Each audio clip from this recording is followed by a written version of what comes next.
What is up, my friends? Great to have you all with me tonight. You're very welcome along to this news video here on Anfield Agenda. I'm your host, Craig, and as always, I want to know your thoughts in the comment section. Please do drop a like on the video and hit that subscribe button. Right, what I'm going to be talking about tonight, well, basically, it's about the stories that are doing the rounds that Liverpool are prepared or are willing or are going to, whichever phrase you want to use, spend big in the January market. Now, I'm always a little bit nervous when I see these things. In fact, saying I'm a little bit nervous is an understatement. I'm calling nonsense on it because, as always, we're promised the sun, moon and stars, and then when the windows come around, we're told that the players that we want aren't available or that they just couldn't be prized away from their clubs. And we all know that January is not a market that Jurgen Klopp likes to go into and dip his toes into because he doesn't feel genuinely that there's value there. Is this going to be a little bit different? Because this January window comes up after the World Cup, and that's of course a situation that a lot of players wanted resolved from their club's perspective. They want to make sure that they're playing, they want to make sure they're in their international managers' thought processes. So tonight I thought I'd look at a couple of stories doing the rounds. Story number one is about Liverpool's interest in an alternative to Jude Bellingham. That player apparently is Musiala of Bayern Munich. Now, Bayern Munich would, of course, be loath to let Musiala go, and I don't think, quite frankly, that we would pay what it would take to get him out of there. But the reason I bring the story up is not because I don't think Musiala will be good enough, but because I don't like this attitude of Liverpool already looking at alternatives to Jude Bellingham. Look, I know people are going to watch this video and they're going to say, Craig, you'd be complaining if they weren't sorting out a plan A, B and C. And that's also true. But Jude Bellingham is the target. And when I see this type of stuff being put out there into the media, I don't know if it's been leaked. I don't know if it's been made up, but it's been printed in numerous places today. From the Mirror to 442 to many other sources. You can go and have a read of them yourself. And I'm a little bit nervous about it because is this Liverpool admitting defeat in the chase of Jude Bellingham? I certainly hope not. You look at the two different perspectives of this and the way that our club sent to brief the media against how Real Madrid have briefed the media. Real Madrid's briefing is that the Bellingham situation, he wants to go there, that they've already asked him not to sign a contract extension at Dortmund, and he's agreed. Now, we all know that that's absolute nonsense, but that's a club that's looking like they want to go after their target, that they are willing to spend, and that they're already trying to make it out like there's no point in anybody else going up against him because he's made his mind up. You look at that and then you look at Liverpool's side of it where we're looking at alternatives. Now, Tchouaméni we lost out on. Jurgen Klopp wanted him. There's no doubt about that. He went to Real Madrid. I think we can all accept that. Difficult, but we can all accept it. Jude Bellingham wants to come back to the Premier League. Jude Bellingham wants to play for Liverpool Football Club. From everything that I've been told and read, that simply is the case. So why I'm worried is this going to be a case of FSG already laying down the groundwork for the excuse making because perhaps they won't pay what it will cost?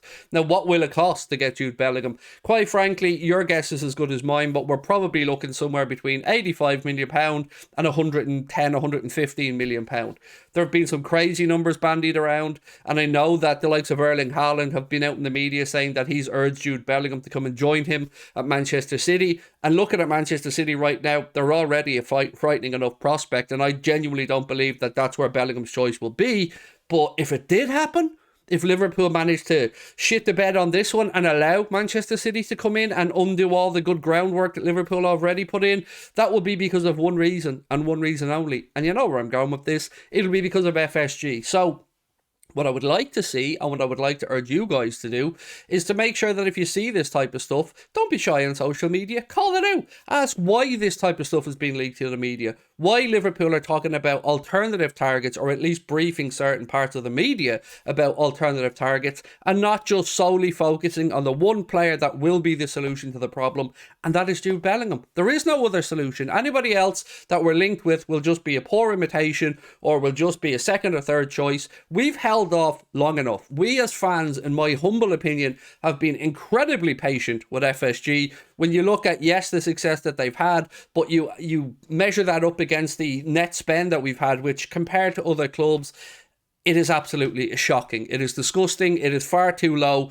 And I understand that people will use this and say, well, we've succeeded with that. We have to an extent, but in my opinion, that's because of the fantastic skills of Jurgen Klopp, of the coaches that we have at the club. And yes, we've been incredible in the transfer market, but there's only so long you can get away with that. Think back to the days when Jurgen Klopp first came and we were front loading the team. And by that I mean we were bringing in the big players that we were hoping were going to get us through 4, 5, 6 years. We did that very well. We brought in Alisson, we brought in Virgil van Dijk, Mohamed Salah, and numerous other players, Sadio Mane, and the list goes on. And we got the value out of those players. We got them at the time. Maybe you can say Virgil and Alisson were top dollar, but the rest of the guys looked like incredibly good business by the end of their time at Liverpool Football Club, or at least by the end of their first couple of years at Liverpool Football Club. Now it's the time again where FSG need to dig deep into their pockets and they need to front load Jurgen Klopp's second build. There's nothing wrong with bringing in good young players like Fabio Carvalho, Harvey Elliott, having Bajcetic coming through, having the likes of Sepp van den Berg who's out on loan. Yes, I know he received a serious ankle injury and I hope he recovers from that well. But we have got a really good group of young players coming through. Pitaluga as a young goalkeeper as well. The list goes on and on and on. Look at Cannonier, what he's doing for the under-19s in the Champions League there. He's banging in goals for fun. I had a little check last night. I think Cannonier's banged in 5 goals already in this season's competition. And then you've got Ben Doak. And look, I could keep going on and on and on. Cade Gordon, loads of great young talent. But we need to supplement that with the here and now. And that's where I feel FSG are under the most pressure. We're sorted pretty much for the centre-back situation. It remains to be seen whether we are sorted for a backup or competition for Trent, because we haven't really got to see much of young Calvin Ramsey. Well, we haven't got to see anything of Calvin Ramsey yet. But I want to know how you're feeling right now.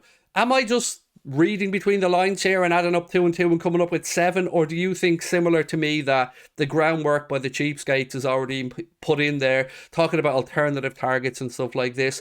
I don't want alternative targets. I want who Klopp wants. I want who we all know is the number 1 target, and that is Jude Bellingham.